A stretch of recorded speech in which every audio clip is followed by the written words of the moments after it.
The ABC 7 News I-Team has uncovered a new complaint of excessive force used by Vallejo police. This incident caught on camera. And keep in mind, the department is already reeling after a violent year, including 6 people shot and killed by officers. Dan Noyes is here now with an exclusive I-Team investigation. Well, Carolyn and Dan, this story began when a package arrived in the mail from someone inside the department. A DVD, a police report, and a letter complaining about a cowboy attitude by officers and command staff.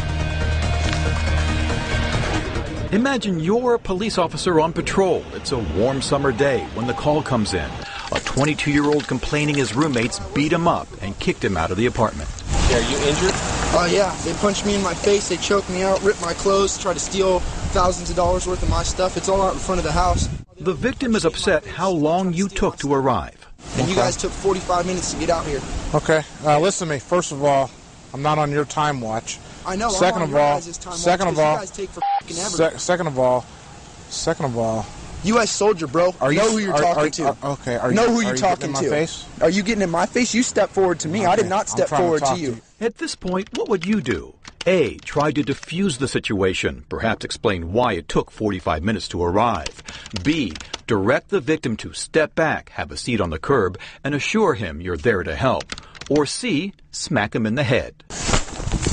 I know who I'm talking to, and you're down. You understand that? So you're talking to a United States Marine. You understand that? You're a U.S. soldier. Okay, you're talking to a Marine. So I suggest that you never step up and get in my face again when I'm talking to you. Do you understand me? I tracked down the victim on the video, Blake Robles.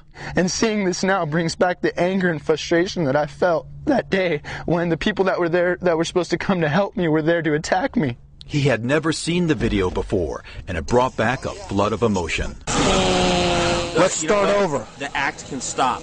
Robles says when he was on the ground, the 2 officers pressed their knees into his chest.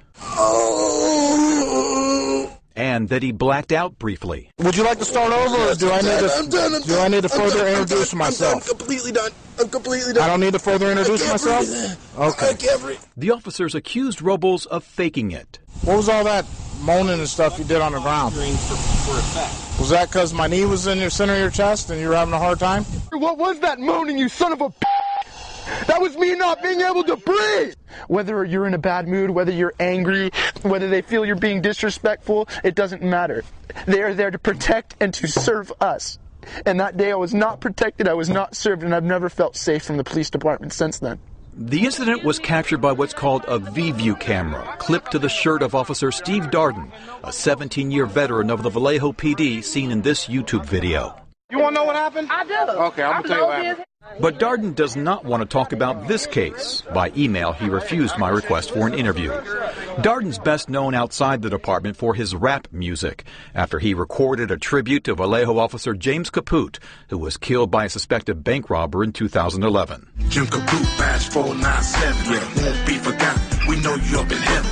And Chief Joe Crines declined to be interviewed when I caught him outside police headquarters. He told me he wasn't chief at the time of the incident. He arrived last September from Novato. But this package arrived here at ABC 7 just last month, sent by someone inside the Vallejo PD who's concerned about conditions there right now.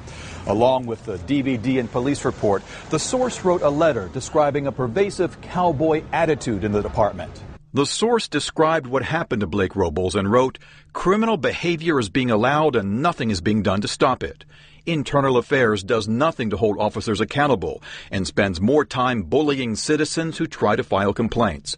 The source also wrote that the shift supervisor played the video in briefing and laughed about it. Did that happen? I don't believe that happened. I believe that's completely inaccurate. But, you know, this is a year and a half ago. I wasn't there for every step of this. Lieutenant Lee Horton oversees the Vallejo Police Professional Standards Division. He refused to comment directly on the video or to say what, if any, discipline Officer Darden received for the incident. By law, I can't discuss the man's personnel file or his disposition of discipline or anything like that with you. You're asking me, and you're asking the public to trust you that you handled this properly. I'm not sure there's a lot of trust here.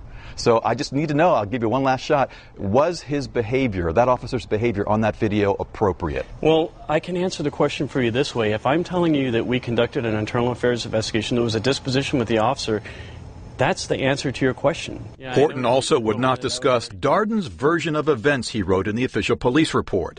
I conducted a front reap throw, exerted forward force with my right palm into the upper portion of his chest while sweeping his legs in the opposite direction. But he didn't hit Robles in the chest, as he wrote. You can clearly see Darden's gloved right hand strike the left side of Robles' head, knocking him to the ground. Police officers know that if you don't take control of a situation pretty early on, it can easily escalate. The head of San Francisco State's criminal justice program says Darden's use of force falls within general police guidelines, but agrees he let the confrontation turn personal very quickly. You're talking to a United States Marine. Perhaps he stood at a little bit more of a distance at first and tried to use some positioning verbal commands, please sit on the curb or something like that, and then see where it went from there. Blake Robles went to the hospital after the incident. He says his ribs were sore for weeks, but he never considered suing the police. I don't want money. I want a solution. I want the people of Vallejo to be safe. And they're not safe right now. Because when officers like this are coming out to calls and they're treating victims of cases like this, no one is safe. Using the Public Records Act, I asked Vallejo police for all VIEW recordings in which Officer Darden had any physical contact with the public in the past 3 years. The department denied my request, saying all the videos are part of Darden's personnel file. But I'm appealing this with the Vallejo PD lawyers, and I'll tell you how it turns out.